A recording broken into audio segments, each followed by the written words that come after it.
택배 왔어요, 택배. 사연 택배. 안녕하세요. 33살, 새 인생의 문턱에 선 새댁입니다. 동갑내기 남편과 결혼해 사랑의 결실을 맺었습니다. 허니문 베이비를 가졌을 때 저희는 세상을 다 가진 것만 같았어요. 양가 부모님들의 축복 속에 꿈 같은 나날을 보냈죠. 하지만 행복했던 순간도 잠시 시간이 흐를수록 제 가슴 한편에는 먹구름이 끼기 시작했습니다. 특히 시아버지와의 관계는 폭풍우 치는 바다처럼 요동쳤어요. 그 폭풍의 시작은 추석이었습니다.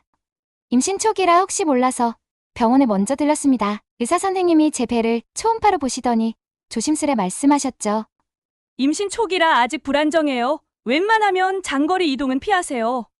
결혼하고 첫 명절이었지만 남편과 상의 끝에 친정과 시댁, 양가 방문을 포기했습니다. 시댁과 친정 모두 서울에서 4시간이 넘는 거리였거든요.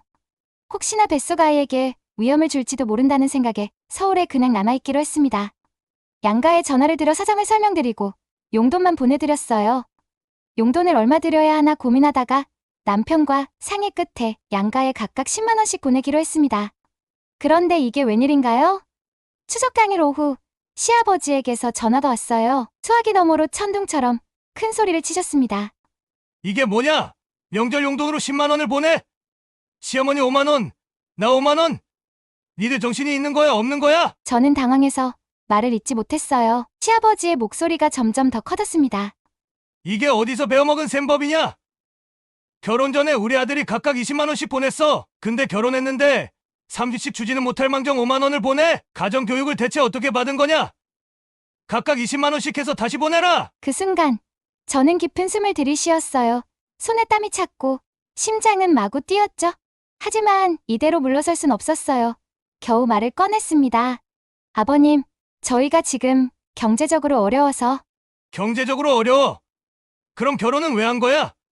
능력도 없으면서! 시아버지의 말에 서서히 화가 치밀어 올랐습니다. 하지만 최대한 참으며 설명을 이어갔습니다. 아버님, 저희 둘 다 프리랜서라 따로 상여금이 없고 아파트 전세 얻으면서 받은 대출금도 있어서 돈을 아껴야 해요. 그리고 곧 아기도 나오다 보니까 돈이 부족하더라고요. 허리띠를 졸라매야 해서 어쩔 수 없었어요. 나중에 돈 많이 벌면 더 많이 드릴게요. 아버님께서는 제 얘기를 가만히 듣더니 콧방귀를 끼셨습니다. 참나, 내가 죽고 나서 용돈 보낼래? 노인건강 장담 못한다. 있을 때 잘해. 20만 원씩 해서 더 보내라. 그렇게 알고 끊는다. 잠깐만요, 아버님! 왜? 시아버지의 목소리가 더욱 날카로워졌어요. 아버님, 저희가 일부러 안 드린 것도 아니고 형편에 맞춰 성의를 다한 건데 왜 이러세요? 그리고 어머님 아버님께 보내는 명절용돈은 제가 혼자 정한 게 아니에요. 석주 씨와 함께 상의해서 보낸 거예요. 저희 친정에도 똑같이 보냈고요. 시아버지는 더욱 화를 내셨습니다. 뭐야? 그래서 뭐 어쩌라고? 나한테 그런 얘기를 왜 하는 거냐? 됐고 돈이나 더 보내라. 아니요, 아버님, 그 말씀을 제가 아니라 석주 씨한테 하셔야 해요. 저는 며느리지 아버님 자식이 아니잖아요. 왜 저한테 화를 내세요? 이런 문제는 석주 씨한테 말씀해 주세요. 너 지금 나한테 말대꾸 하는 거야? 말대꾸가 아니라 제 입장을 설명드리는 거예요. 아버님, 저는 아버님의 며느리지만 저희 부모님의 귀한 자식이에요. 이렇게 전화해서 다짜고짜 화를 내시면 안 되죠. 저희 부모님이 석주 씨한테 전화해서 이렇게 화를 내면 아버님 기분이 좋으시겠어요? 뭐? 너 정말 보통 며느리가 아니구나. 그러더니 시아버님은 전화를 탁 끊어버렸어요. 너무 황당해서 한동안 말을 잇지 못했습니다. 퇴근하고 남편하고 진지하게 얘기했습니다. 자기야, 아버님이 나한테 가정교육 제대를 받은 거 맞냐고 하셨어. 용돈 5만 원 보냈다고 엄청 화내시면서 어머님과 아버님 용돈도 각각 20만 원씩 해서 다시 보내래? 남편의 얼굴이 굳어졌어요. 깊은 한숨을 내쉬었습니다. 아버지한테 내가 다시 얘기해볼게. 진짜 얘기해볼 수 있겠어? 제 목소리에는 의심이 가득했죠. 왜냐하면 남편이 시아버님을 무서워한다는 걸 알고 있었거든요. 남편이 해준 얘기를 들어보면 시아버님은 완전히 가부장적이셨더라고요. 그분의 말씀은 곧 법이었죠. 시어머님, 시누이, 심지어 남편까지 모두가 시아버님 한마디에 고개를 숙여야 했다고 합니다. 남편이 어릴 적에 시아버님 말씀에 반기라도 들면 집이 떠나가라 소리 지르셨대요. 화가 극에 달하면 물건도 집어던지셨다고 합니다. 그런 모습을 보며 자란 남편은 지금도 시아버님 앞에서 겁에 질린 어린아이로 돌아가는 것 같았어요. 제 마음이 무거워졌어요. 하지만 저까지 아버님을 신처럼 떠받을 순 없잖아요. 저는 아버님, 자식이 아니라 며느리니까요. 자기야, 나 정말 진지하게 말하는데 다시는 이런 봉변 겪게 하지 마. 아버님께서 또 한 번 이러시면 나 2번은 참기 힘들 것 같아. 남편의 눈에 미안함이 가득 찼어요. 미안해, 아버지한테. 진짜 내가 말씀 잘 드릴게. 진짜야. 자기 힘들게 안 할게. 그렇게 추석이 지나갔습니다. 하지만 평화는 오래가지 않았어요. 제가 만삭일 때 또다시 아버님과의 신경전이 시작됐죠. 어느 날 어머님께서 전화하셨어요. 그 전화 한 통화가 또 다른 폭풍의 시작이 될 줄은 몰랐습니다. 재아가, 몸은 어떠니? 괜찮지? 네, 어머님. 조만간 아기가 나오려고 해서 그런지 요즘엔 부쩍 힘드네요. 어머님은 별일 없으시죠? 그래, 우리야 뭐. 그런데 내 시아버지 휴대폰이 문제야.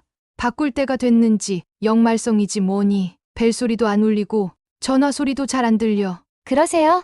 수리센터에 가보시는 건 어떨까요? 안 그래도 가봤지. 거기서 그러는데 너무 오래돼서 수리하는 것보다 새로 사는 게 더 낫다더라. 벌써 3년이나 썼으니까 아무래도 바꿔야 할 것 같아. 그러면 새로 사시는 게 좋겠네요. 그렇지. 그러면 오늘 당장 바꾸러 가야겠다. 전화를 끊고 나서 좀 이상한 느낌이 들었어요. 왜 굳이 저한테 전화해서 휴대폰을 바꾼다고 하시는 걸까요? 그냥 그러려니 했는데 며칠 후에 그 이유를 알게 됐습니다. 남편 명의로 된 생활비 통장을 확인하는데 통신사에서 휴대폰 비용으로 9만 원이 나간 거예요. 저희 부부의 휴대폰 요금은 둘이 합쳐 6만 원인데 말이죠. 알뜰폰으로 해서 요금이 싼 편이거든요. 도대체 이 9만 원은 뭔지 황당했어요. 남편이 퇴근하자마자 바로 물었죠. 자기야, 이거 뭐야? 왜 갑자기 휴대폰 요금이 9만 원이나 나갔어? 그게 남편이 머뭇거리며 대답했어요. 아버지 휴대폰을 바꿔야 한다고 해서. 뭐? 제 목소리가 높아졌어요. 아버님 휴대폰 비용을 왜 우리가 내는 거야? 우리도 돈 없어서 허리띠 졸라매고 사는 거 모르셔? 남편이 미안해하며 말했어요. 미안해. 근데 사촌형이 큰아버지 휴대폰을 바꿔줬대. 아버지도 쓰고 싶다고 하셔서. 근데 그걸 왜 우리가 내야 해? 아버님이 직접 내셔야지. 아버님도 일하시잖아. 사실 지금까지 내가 부모님 휴대폰 비용을 다 내드렸거든. 어떻게 결혼하고 딱 끊냐? 이건 내가 내던 거니까 내가 낼게. 그 말에 제 속에서 화가 치밀어 올랐어요. 지금 네 돈, 내 돈 따로따로 하자는 거야? 그렇게 따지면 왜 내 월급은 몽땅 생활비로 쓰고 당신 월급은 고스란히 적금 들어? 우리 가족 살림을 위해서 그렇게 한 거 아니었어? 남편은 말문이 막힌 듯 아무 말도 하지 못했어요. 저는 너무 화가 나서 눈물이 나올 것 같았습니다. 시아버지가 유튜브도 많이 보시고 전화도 많이 하셔서 전화 요금이 6만 원 이상 나오는데 거기에 기계값까지 하니 9만 원 정도 나오는 거죠. 앞으로 2년 동안 매달 9만 원씩 내야 한다니 정말 말도 안 되는 상황이었어요.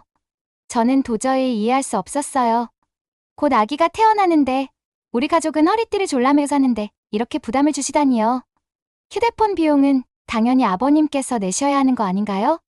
그 자리에서 바로 아버님께 전화를 드렸어요. 뭐냐? 내가 웬일이냐? 심호흡을 하고 용기를 내어 말했습니다.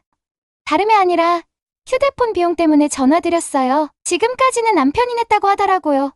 근데 이제는 좀 힘들 것 같아요. 첫 달은 저희가 냈으니 다음 달부터는 아버님께서 내셔야 할 것 같아요. 뭐? 그게 무슨 소리야? 아버님의 목소리가 날카로워졌어요. 가슴이 쿵쾅거렸지만 계속 말했습니다. 저희 대출금 이자가 많이 올랐어요. 곧 애기 나올 텐데 1년 정도는 제가 일을 못하니 수입이 많이 줄어서 아버님 휴대폰 비용까지 내기가 부담스러워요. 이해해주세요. 그런데 예상치 못한 반응이 돌아왔어요. 아버님이 폭발하듯 화를 내셨습니다. 뭐?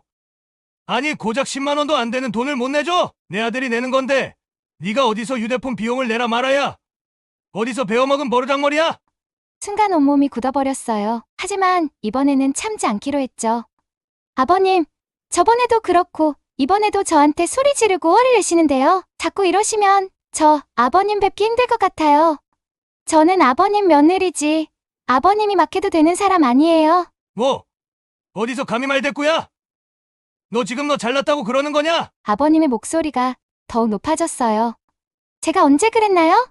전 아버님께 이해를 구하려고 하는 건데요. 말씀드렸다시피 대출금 이자가 많이 올랐어요. 아니 그깟 대출이자가 얼마라고 휴대폰 비용 9만 원을 못 내? 그러면 아버님께서 매달 70만 원 나가는 대출 이자 갚아주세요. 저희가 아버님 휴대폰 비용 9만 원은 내드릴게요. 그러실래요? 뭐? 70만 원?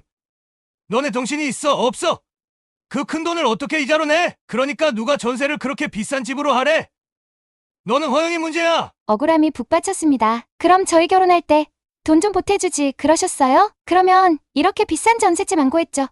전세가가 완전 폭등해서 엄청 올랐어요. 어쩔 수 없이 한 거였다고요. 목소리가 떨렸지만 계속 말을 이어갔습니다. 아버님께서 도와줬다면 이렇게 부담스럽게 대출을 받지 않았을 텐데 말이에요. 제 말을 듣더니 아버님께서는 말문이 막히신 듯 했어요. 그리고 갑자기 전화가 끊겼습니다. 전화를 끊겠다는 말도 없이 그냥 끊어버리셨죠. 화가 났다고 알려주듯이요. 결혼할 때만 해도 저는 양가 부모님께서 도와주지 않았지만 이해했습니다. 양가 모두 형편이 넉넉지 않으셨으니까요. 친정에서 1,000만 원을 보태주셨을 때 부모님이 미안해하시는 눈빛을 잊을 수가 없어요. 더 못해줘서 미안하다는 말씀에 제 마음이 더 아팠죠. 시댁에서는 아무것도 받지 못했지만 그것도 이해했어요. 주변에서 시댁에서 1억 받았다, 2억 받았다는 이야기들이 들려올 때마다 가슴이 쓰리긴 했어요. 부럽기도 했고요. 하지만 집안마다 사정이 다르다는 걸 알았기에 시부모님을 원망하진 않았습니다. 그래서 저와 남편이 피땀 흘려 모은 돈에 대출을 보태 전셋집을 마련했던 거예요. 둘 다 프리랜서로 일하며 열심히 살면 충분히 갚을 수 있을 거라 믿었죠. 물론 아기가 생각보다 빨리 생겨서 계획이 좀 틀어지긴 했지만 그래도 아꼈으면 어떻게든 되겠지 싶었어요. 그런데 시아버지께서 이렇게까지 돈 문제로 노발대발하시니 솔직히 감당하기 어렵다는 생각이 들어요. 그날 이후로 우리 부부의 삶에는 큰 변화가 찾아왔습니다. 아버님의 말씀대로 휴대폰 비용을 내거나 명절 용돈을 넉넉하게 드리는 일은 더 이상 없었습니다. 남편에게도 신신당부했죠. 사실 남편도 알고 있었습니다. 우리 형편이 이렇게 좋지 않은데 어떻게 시부모님까지 챙길 수 있겠냐고요. 물론 나중에 우리가 돈을 충분히 벌게 되면 당연히 부모님께 잘해드릴 생각입니다. 하지만 지금은 아닙니다. 일단 우리 부부가 먼저 잘 사는 게 멀리 봤을 때 진정한 효도라고 생각합니다. 시부모님께서 때때로 서운해하셨지만 어쩔 수 없지요. 효도하다가 빚을 질 수는 없잖아요. 저희 부부는 지금 열심히 일하고 아껴 쓰며 조금씩 빚을 갚아나가고 있습니다. 아기가 태어나고 나서는 더욱 단단해진 우리 가족을 보며 뿌듯함을 느낍니다. 언젠가 여유가 생기면 그때 진심을 담아 부모님께 효도할 수 있을 거예요. 지금은 우리 가정을 지키는 것, 그것이 가장 중요한 일이라고 생각합니다.